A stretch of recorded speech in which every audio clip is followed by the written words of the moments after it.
ہر ایک پنکھڑی سوچ کا نیا زاویہ ہوتا ہے۔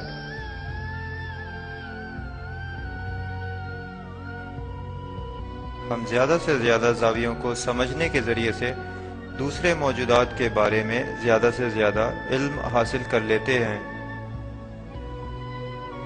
اس فہم و فراز سے ہم یہ جاننے لگ جاتے ہیں کہ موت کچھ نہیں ہوتی، ہم دراصل اندرونی وجود ہیں۔ ہم سمجھ جاتے ہیں کہ پیدائش کیا ہے اور موت کیا ہے۔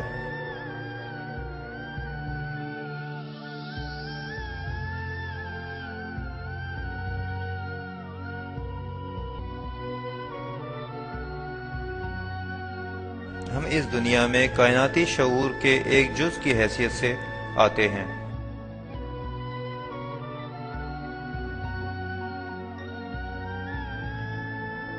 عالم ارواح سے اس دنیا میں آتے وقت ذات اپنے آپ کو ڈھال کر روشنی کے جسم میں منتقل کرتی ہے۔ ہم اس دنیا میں آتے ہیں تاکہ انفرادی تجربات سے گزریں۔ ان تجربات کے لیے ہماری روح ماں کے رحم کا انتخاب کرتی ہے۔ ہماری روح انتخاب کرتی ہے ماحول کا، صورتحال کا اور توازن کا۔ ہماری تمام زندگی کا نقشہ ذات کے نام سے پہچانا جاتا ہے۔ ماں کے انتخاب کے بعد روح یا شعور کا جز رحم میں داخل ہوتا ہے۔ شعور ماں کے رحم میں داخل ہو جانے کے بعد زندگی حاصل کرتا ہے۔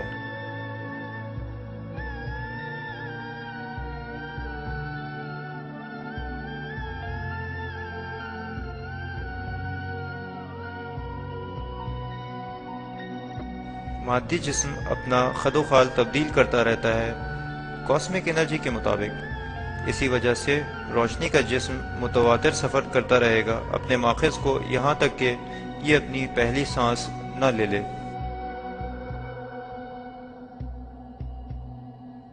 ماں کے رحم سے باہر آ جانے کے بعد یہ اپنی پہلی سانس لیتا ہے باہر کی دنیا میں۔ یہ مرحلہ پیدائش کے نام سے جانا جاتا ہے۔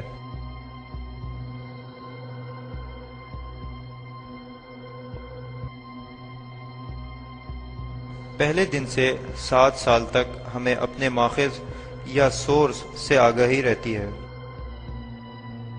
7 سال کی عمر سے ذہن اپنے خد و خال بنانا شروع کرتا ہے۔ یہ اپنی شکل 14 سال کی عمر میں مکمل کر لیتا ہے۔ وجدان 14 سال کی عمر سے متحرک ہونا شروع ہوتا ہے اور 21 سال تک مکمل پروان چڑھ جاتا ہے۔ 21 سال سے 28 سال تک جسم، ذہن اور وجدان کے ملے جلے تجربات ہوتے رہتے ہیں۔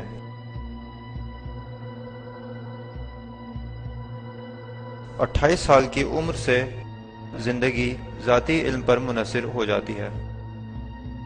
اگر کسی نے اپنی ذات کی آگاہی حاصل نہیں کی تو اس کا شعور جسم و ذہن کے بیچ تضاد ہوتا ہے۔ چونکہ ذہنی پسماندگی شروع ہو جاتی ہے، وہ صورتحال کو سمجھ نہیں سک رہا ہوتا ہے۔ چیزیں اس کے لیے بہت زیادہ متنازع ہوتی جاتی ہیں۔ وہ اپنے آپ کو سخت بند خول میں منتقل کر لیتا ہے۔ یہ سختی کاسمک انرجی کا بہاؤ روکتی ہے۔ اس کی وجہ سے وہ جسمانی بیماری اور ذہنی بیماری، ذہنی دباؤ، ذہنی کھچاؤ وغیرہ کا شکار رہتا ہے۔ وہ اپنی شب و روز بغیر آگاہی کے گزار رہا ہوتا ہے۔ وہ اپنی زندگی کے متعدد مقاصد کو سمجھ نہیں پا رہا ہوتا ہے۔ وہ گزار دیتا ہے اپنا بچپن، جوانی، بڑھاپا اور بالآخر اس دنیا سے گزر جاتا ہے، اپنے اس دنیا میں آنے کے مقصد کو مکمل کیے بغیر۔ اس کیفیت کو ہم موت کہتے ہیں۔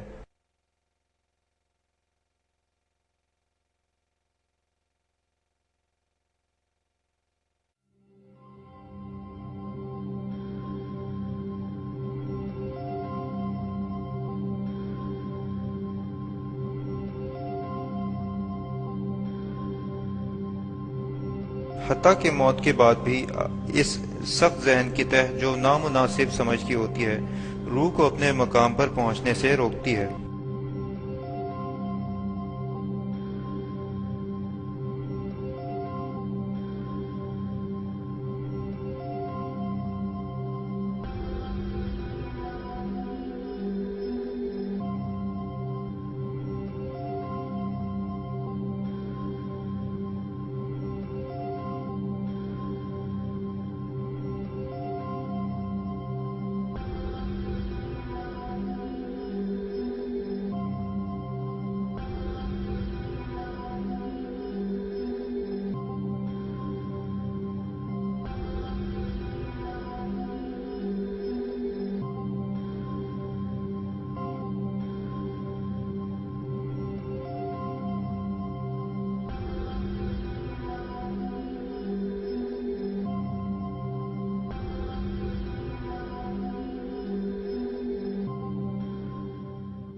اپنی خام سمجھ کے باعث وہ اپنی جنت اور دوزخ خود بنا لیتا ہے، اور وہ اسفل روشنی کا وجود بنا رہ جاتا ہے۔